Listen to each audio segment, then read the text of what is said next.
ഇന്ന് എൻ്റെ കൂടെ ഇവിടെ കിടക്കാവോ? അവൾ അവരുടെ കയ്യിൽ പിടിച്ചുകൊണ്ട് ചോദിച്ചു. അവൾ അങ്ങനെ ചോദിക്കുന്നത് കേട്ട് അവരുടെ കണ്ണുകൾ നിറഞ്ഞു. വർഷങ്ങൾക്ക് ശേഷമാണ് അവൾ അവരോട് അങ്ങനെ ഒരു കാര്യം പറയുന്നത്. കുഞ്ഞുനാളിൽ അവളങ്ങനെ പറയുന്നത് അവരുടെ മനസ്സിൽ കൂടി കടന്നു വന്നു. അവരുടെ കണ്ണുകൾ നിറഞ്ഞു. എന്താ മമ്മി, പറ്റില്ലേ?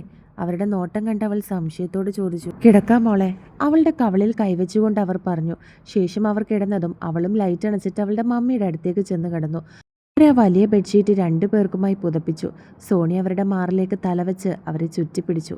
ഇത്രയും വർഷത്തിനിടയിൽ ആദ്യമായിട്ടായിരിക്കും ആ മനുഷ്യന്റെ ഭയമില്ലാതെ, ഒന്നിൻ്റെയും വീർപ്പുമുട്ടലില്ലാതെ എൻ്റെ മകളുടെ കൂടെ അവർ ഇത്രയും സമാധാനത്തോടെ കിടക്കുന്നത്. സോണിയും അങ്ങനെ തന്നെയായിരുന്നു. തൻ്റെ സ്വാർത്ഥതയൊക്കെ കളഞ്ഞ് ഒരമ്മയുടെ മാറിൻ്റെ ചൂടിൽ അവളും വളരെ നാൾക്ക് ശേഷമായിരുന്നു കിടന്നത്. അത് വല്ലാത്തൊരു വികാരം തന്നെയാണെന്ന് അവൾക്ക് ആ നിമിഷം തോന്നി. അയാളുടെ ദേഷ്യവും വീടിൻ്റെ ശ്വാസമുട്ടലുമൊക്കെ പുറത്തുണ്ടായിരുന്നുവെങ്കിലും ആ മുറിക്കുള്ളിൽ അമ്മയും മോളും പരസ്പരം നൽകിയ ആ സ്നേഹത്തിൻ്റെ ചൂടിൽ വല്ലാത്തൊരു സമാധാനം നിറഞ്ഞു നിന്നിരുന്നു. അവരുടെ ശ്വാസതാളത്തിനൊപ്പം പതുക്കെ അവരുടെ കണ്ണുകളും അടഞ്ഞു തുടങ്ങി.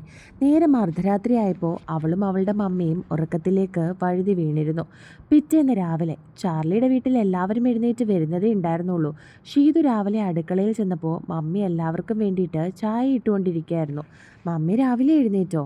അവൾ പുഞ്ചിരിച്ചുകൊണ്ട് അവരോട് ചോദിച്ചു. എഴുന്നേറ്റ് പ്രാർത്ഥിച്ച് ഇപ്പം അടുക്കളയിലോട്ട് കയറിയതേ ഉള്ളൂ മോളെ. ഇന്നലെ എന്തോ ഒരു ക്ഷീണമായിരുന്നു. കുളിച്ചിട്ട് കിടന്നത് മാത്രമേ ഓർമ്മയുണ്ടായിരുന്നുള്ളൂ. രാവിലെയാ പിന്നെ കണ്ണു തുറന്നത്. അവരൊരു പുഞ്ചിരിയോടെ അവളോട് പറയുന്നത് കേട്ട് അവളും തിരികെ ചിരിച്ചു. അല്ല മോളെ, ദേവേട്ടൻ വിളിക്കുകയോ മറ്റോ ചെയ്തോ? അവരുടെ കാര്യത്തിനെപ്പറ്റി പിന്നെ വല്ല വിവരവും? അവർ സംശയത്തോട് ചോദിച്ചു. ഇവിടെ എത്തിയെന്ന് പറയാൻ ഇജാൻ രാത്രി വിളിച്ചിട്ടുണ്ടായിരുന്നു അച്ഛനെ. ഇന്ന് വക്കീലിനെ ഒന്നുകൂടി പോയി കാണണമെന്ന് അച്ഛൻ പറഞ്ഞു. പിന്നെ ഞാൻ കേസ് കൊടുക്കാത്ത സ്ഥിതിക്ക് വലിയ പ്രശ്നമൊന്നും ഉണ്ടാവില്ല എന്ന് അച്ഛൻ പറഞ്ഞത്. അവൾ എന്തോ ഓർത്തതുപോലെ അവർക്ക് മറുപടി നൽകി. എന്തൊക്കെയാ മോളെ നമ്മുടെ ജീവിതത്തിൽ സംഭവിച്ചുകൊണ്ടിരിക്കുന്നത്? ഒന്ന് മാറി പ്രശ്നങ്ങളാ.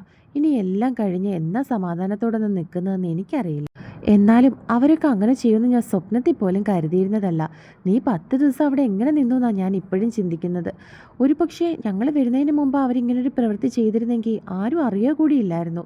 അവർ തൻ്റെ മനസ്സിൽ തോന്നിയ ആവലാതി അവളോടും പറഞ്ഞു. അത് കേട്ടതും അവൾക്കും അവർ പറയുന്നതൊക്കെ ശരിയാണെന്ന് തോന്നി. ഈത്തു, പെട്ടെന്നാണ് കുഞ്ഞിൻ്റെ വിളി കേട്ടത്. അത് കേട്ടവർ രണ്ടുപേരും തിരിഞ്ഞു നോക്കി. ചാർലി കുഞ്ഞിനെയും എടുത്തുകൊണ്ട് അടുക്കളയുടെ വാതിലിൽ വന്ന് നിൽക്കുകയായിരുന്നു. ആഹാ, എഴുന്നേറ്റോ? ഞാൻ എഴുന്നേറ്റപ്പോൾ ഇവർ രണ്ടുപേരും ഭയങ്കര ഉറക്കമായിരുന്നു. ഉണർത്താതെ പതിയാണ് ഞാൻ കുളിച്ചിട്ടൊക്കെ ഇറങ്ങിയത്. ഷീതു അവരെ കണ്ടതും ചാർലിയുടെ മമ്മിയെ നോക്കി പറഞ്ഞു. ശേഷം കുഞ്ഞിനെ ചാർലിയുടെ കയ്യിൽ നിന്നും വാങ്ങി അവളെ സ്ലാബിൻ്റെ പുറത്തേക്ക് ഷീതു ഇരുത്തി. എന്താണെന്നറിയില്ല, ഇവൾ എഴുന്നേറ്റ് പോയപ്പോൾ മുതൽ ഉറങ്ങാൻ ഒരു സുഖവും ഇല്ല അല്ലേ ഇസു? ചാർലി അവളെ ഒന്ന് നോക്കിയതിന് ശേഷം കുഞ്ഞിനെ നോക്കി പറഞ്ഞു. ഒരു സുഖവും ഇല്ല. ചാർലി പറയുന്നത് കേട്ട് ഇസുവും അങ്ങനെ തന്നെ പറഞ്ഞു. ആഹാ, രണ്ടിനും വല്ലാത്തൊരു സുഖമാണല്ലോ.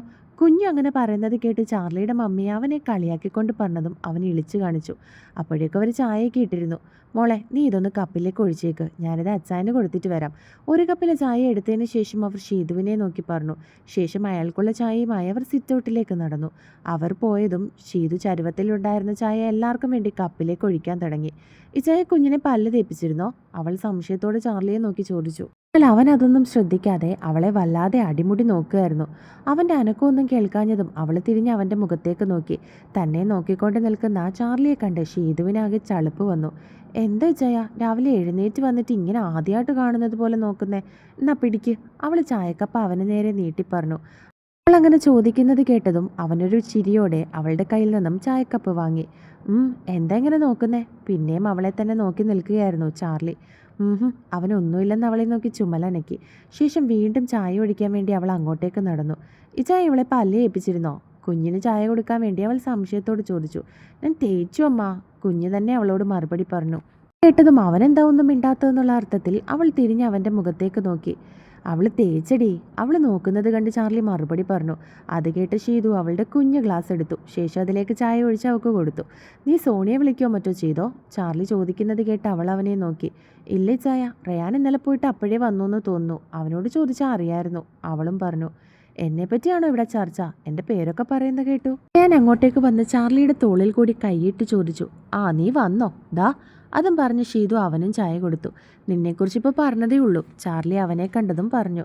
അതെനിക്ക് മനസ്സിലായല്ലോ, എൻ്റെ പേര് പറയുന്നത് ഞാൻ കേട്ടു. അല്ല, രണ്ടുപേരും കൂടി എന്താ എന്നെപ്പറ്റി ഒരു ചർച്ച? അവൻ സംശയത്തോട് ചോദിച്ചു. നീ ഇന്നലെ സോണിയെ കൊണ്ടാക്കാൻ പോയിട്ട് എപ്പോഴാ തിരികെ വന്നത്? ചാർലിയാണ് അവനോട് ചോദിച്ചത്. ഞാൻ അപ്പം തന്നെ വന്നിരുന്നു ചേട്ടായി. അവിടെ ആൻറ്റി എന്നെ വീട്ടിലേക്ക് വിളിച്ചതാ. ഞാൻ കയറാനൊന്നും നിന്നില്ല. ആ പിന്നെ ഞങ്ങൾ ചെന്നപ്പോൾ അയാൾ അവിടെ ഉണ്ടായിരുന്നു.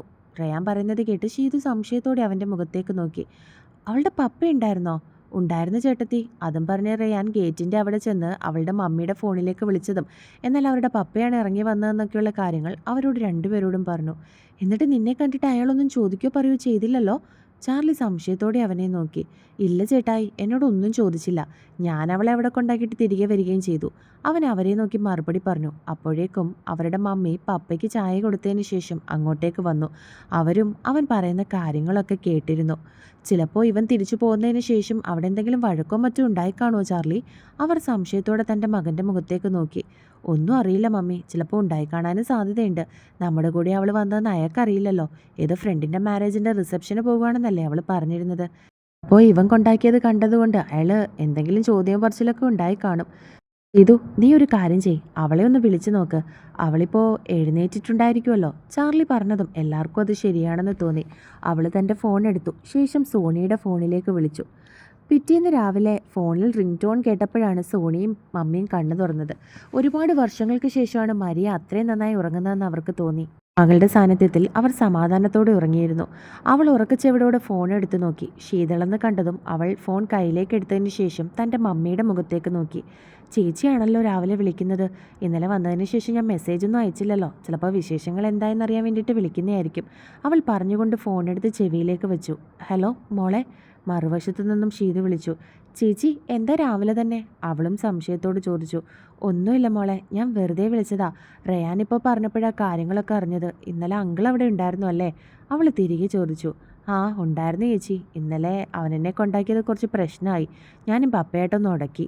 അവൾ പറയുന്നത് കേട്ട് ഷീതു എല്ലാവരെയും നോക്കി. എന്നിട്ട് അവൾ സംശയത്തോട് ചോദിച്ചു.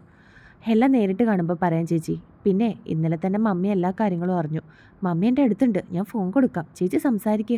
അവൾ പറഞ്ഞുകൊണ്ട് ഫോൺ തൻ്റെ മമ്മിയുടെ മുൻപിലേക്ക് നീട്ടി. അവരുടെ കൈകൾ വിറയ്ക്കാൻ തുടങ്ങി. ആദ്യമായിട്ട് താൻ പ്രസവിച്ച തൻ്റെ മകളുടെ ശബ്ദം കേൾക്കാൻ പോകുന്നത് പോലെ അവർക്ക് തോന്നി. ഒരുപാട് തവണ അവളോട് നേരിട്ട് കണ്ട് സംസാരിച്ചിട്ടുണ്ടെങ്കിലും ഇന്ന് സംസാരിക്കാൻ തുടങ്ങുമ്പോൾ എന്തോ ഒരു തരം വികാരമായിരുന്നു അവർക്ക്. അവളുടെ അവസ്ഥയെ മറിച്ചായിരുന്നില്ല. പെട്ടെന്ന് മമ്മിയുടെ കയ്യിൽ ഫോൺ കൊടുക്കാമെന്ന് പറഞ്ഞപ്പോൾ അവളുടെ ഹൃദയമിടിപ്പും കൂടിയിരുന്നു. അവൾക്ക് തന്നെ കേൾക്കാൻ പാകത്തിന് ആ ശബ്ദം ഉയർന്നു. അവൾ അതേ വിറയലോടെ തന്നെ എല്ലാവരുടെയും മുഖത്തേക്ക് നോക്കി. എന്താ ഷീതു? ചാർലി അവളുടെ മുഖഭാവം കണ്ട് സംശയത്തോട് ചോദിച്ചു. എന്നാൽ അവൾക്കത് എങ്ങനെയാണ് അവരോട് പറയേണ്ടതെന്ന് അറിയില്ലായിരുന്നു. അവൻ പെട്ടെന്ന് അവളുടെ കയ്യിൽ നിന്നും ഫോൺ വാങ്ങി ശേഷം ലൗഡ് സ്പീക്കറിലിട്ടു. ചാർലി ഫോൺ വാങ്ങി ലൗഡ് സ്പീക്കറിലിട്ടതും അടുക്കളയിലാകെ ഒരു വലിയ നിശബ്ദത പടർന്നു. എല്ലാവരും ശ്വാസം അടക്കിപ്പിടിച്ച് ആ ഫോണിലേക്ക് തന്നെ നോക്കി നിന്നു. സംസാരിക്കും മമ്മി. അവരൊന്നും മിണ്ടാതെ ഫോണും പിടിച്ച് നിൽക്കുന്നത് കണ്ടതും സോണി അവരോട് പറഞ്ഞു. അവർ ഫോൺ ചെവിയിലേക്ക് വെച്ചു. മോളെ. ലൗഡ് സ്പീക്കറിലൂടെ മറുപുറത്തു നിന്നും സോണിയുടെ മമ്മിയുടെ വിറയാർന്ന ശബ്ദം കേട്ടു.